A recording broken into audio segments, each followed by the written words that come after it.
নমস্কার বন্ধুরা, তোমরা সবাই কেমন আছো? আশা করি খুব ভালো আছো। আমিও ভালো আছি। পিয়াব শেফ ব্লগে তোমাদের সবাইকে অনেক ওয়েলকাম, অনেক ভালোবাসা। আজকে আবার একটা নতুন ইউনিক রেসিপি নিয়ে এসেছি। আজকের রেসিপিটা তোমরা বলতে পারবে কি করেছি?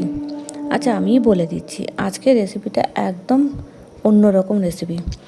আজকে হচ্ছে মটরশুঁটি কোপ্তা। মটরশুঁটি কোপ্তাকারি কীভাবে করেছি সেটাই তোমাদের সঙ্গে শেয়ার করব।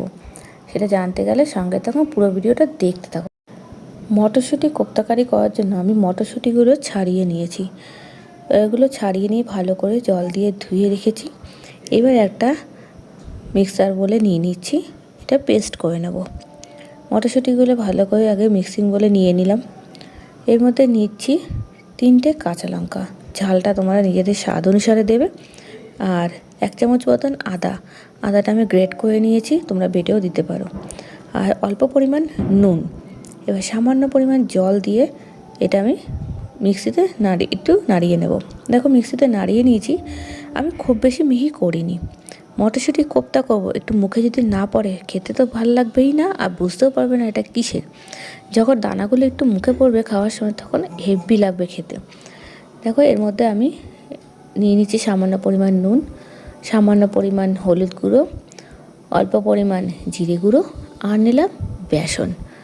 বেসনটা তোমরা ছোলারও নিতে পারো, যেটা তোমাদের সুবিধা হবে। আমি বেসনটা নিয়ে এর মধ্যে আমি জল দেব না, কেননা মটরশুঁটি পেস্টে অলরেডি জল আছে।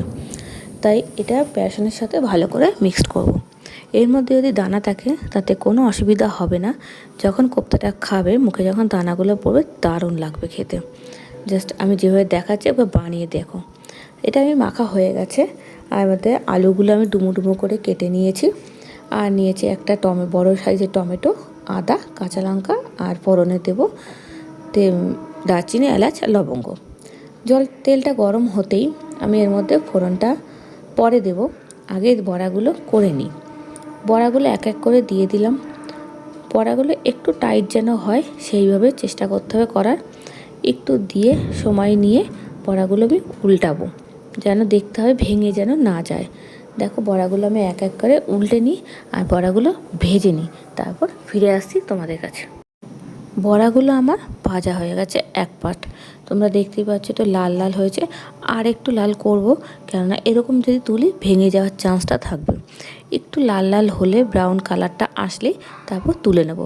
মাঝে মধ্যে একটু এপিট ওপিট করে নিতে হবে, যেন পুড়ে না যায়, খেয়াল রাখতে হবে।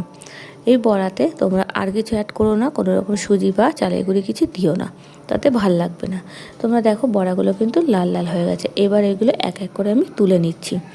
মটরশুঁটি কোপ্তাকারি একবার বানিয়ে খেয়ে দেখবে, মুখে লেগে থাকবে, বারবার খেতে চাইবে। গরম ভাতের সাথে তো জাস্ট অসাধারণ।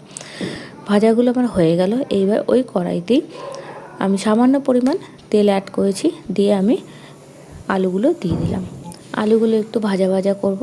আলুগুলো ভাজার জন্য আমি সামান্য পরিমাণ নুন দিচ্ছি, খুবই অল্প পরিমাণ, কারণ অলরেডি মটরশুঁটিতে নুন দেওয়া আছে 2বার করে। অল্প পরিমাণ নুন দিয়ে একটু ভালো করে নাড়িয়ে ছাড়িয়ে নিয়ে ঢাকা দিয়ে রেখে দেবো। আলুগুলো সিদ্ধ হয়ে যাবে, ভাজা ভাজা হয়ে যাবে। ঢাকা দিয়ে রেখে দিলাম। ওদিকে চলো একটা মশলা রেডি করে নিই। আমি একটা পাত্র নিয়ে নিয়েছি। এর মধ্যে আমি জিরে গুঁড়ো নিচ্ছি হাফ চামচ, ধনে গুঁড়ো নিলাম হাফ চামচ, ধনে গুঁড়ো আমি 2 চামচ মতো নিলাম, হাফ চামচ হলুদ গুঁড়ো, আর নেব লঙ্কার গুঁড়ো হাফ চামচ। ঝালটা তোমাদের নিজেদের স্বাদ অনুসারে দেবে।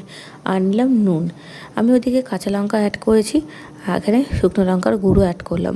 ঝালটা একদম নিজেদের স্বাদ অনুসারে দেবে, কতটা পরিমাণ তোমাদের প্রয়োজন।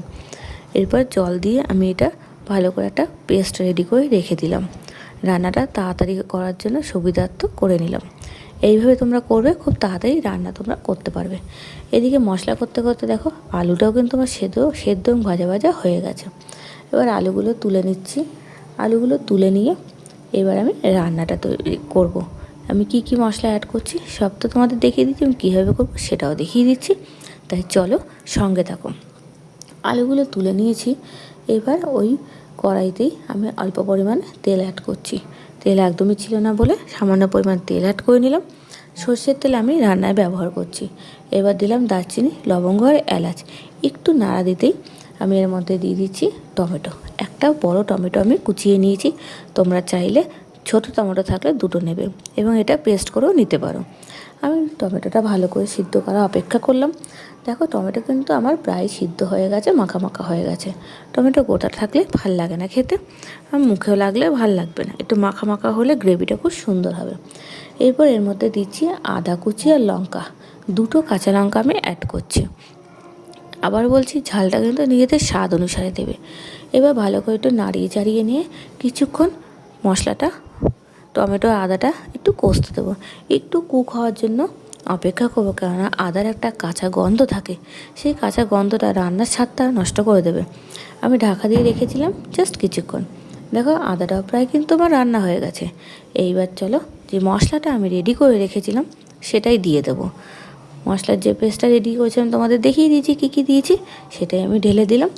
এবার ভালো করে মশলাটা টমেটো আদার সাথে নাড়িয়ে নিয়ে কুক হতে দেবো কিছুক্ষণ। মশলা যতক্ষণ তেল না বেরোয় ততক্ষণ পর্যন্ত মশলাটা রান্না করতে হবে, মানে মশলায় একটা কাঁচা গন্ধ থাকে। আর বাটিতে যে মশলাটা লেগেছিলো তার মধ্যে সামান্য পরিমাণ জল দিয়ে আমি জলটা দিয়ে দিলাম এর মধ্যে। এবার ভালো করে নাড়িয়ে চড়িয়ে আমি ঢাকা দিয়ে রেখে দিচ্ছি, মশলাটা কুক হতে দেবো। তোমরা দেখো মশলা কিন্তু প্রায় আমার কুক হয়ে গেছে। এই যে একটা তেল বেরিয়ে এসছে, এই তেলটা বেরোনো অপেক্ষা করতে হয় কিছুক্ষণ। মশলার যে কাঁচা গন্ধ সেটা রান্নার স্বাদই নষ্ট করে দেবে। যত মশলা কষবে, যত তেল বেরোবে, তত সুন্দর রান্না হবে। মশলাটা রেডি হয়ে গেছে। এবার যে আলুগুলো আমি ভেজে রেখেছিলাম সেইগুলো দিয়ে দিলাম। আলুগুলো খুব ভালো করে মশলার সাথে নাড়িয়ে নিতে হবে। মশলায় যে ঝাল নুন আছে সেটা আলুর মধ্যেও চলে যাবে সমানভাবে। আলুগুলো ভালো করে মশলার সাথে কষিয়ে নিয়ে আমি জল দিয়ে দিলাম একবারে। ভালো করে নাড়িয়ে চাড়িয়ে এটা কিছুক্ষণ ঢাকা দিয়ে রেখে দেবো, আলুটা আর একটু সিদ্ধ গলার জন্য আর মশলাটাও রেডি হওয়ার জন্য। আলুটা ভালো করে সিদ্ধ হয়ে গেলে, জল ফুটে গেলেই আমি বড়াগুলো দেবো। বড়াগুলো কিন্তু প্রথমে দেওয়া যাবে না, বড়াগুলো দিতে হবে একদম নামাবার জাস্ট 2-3 সেকেন্ড আগে। কেননা জল দিয়ে বড়া দিলে বড়া গলে যেতে পারে বা ভেঙে যেতে পারে।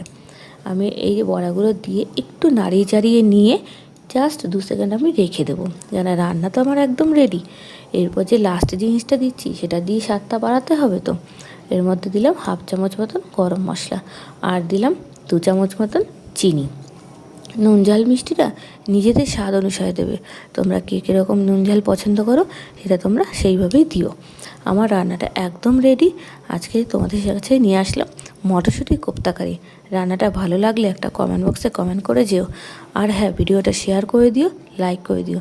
যারা আমার নতুন বন্ধু আছে চ্যানেলটাকে সাবস্ক্রাইব করে দিও, পাশে বেল আইকন প্রেস করে দিও, নিত্য নতুন ভিডিও পাওয়ার জন্য সবার আগে তোমাদের কাছে পৌঁছে যাবে। আমার রেসিপিটা কীরকম লাগলো কমেন্ট করে জানাতে ভুলবে না। আর হ্যাঁ, এইভাবে রান্না করে দেখো, তোমাদেরও ভালো লাগবে। আশা করি আমার ভালো লেগেছে ভিডিওটা।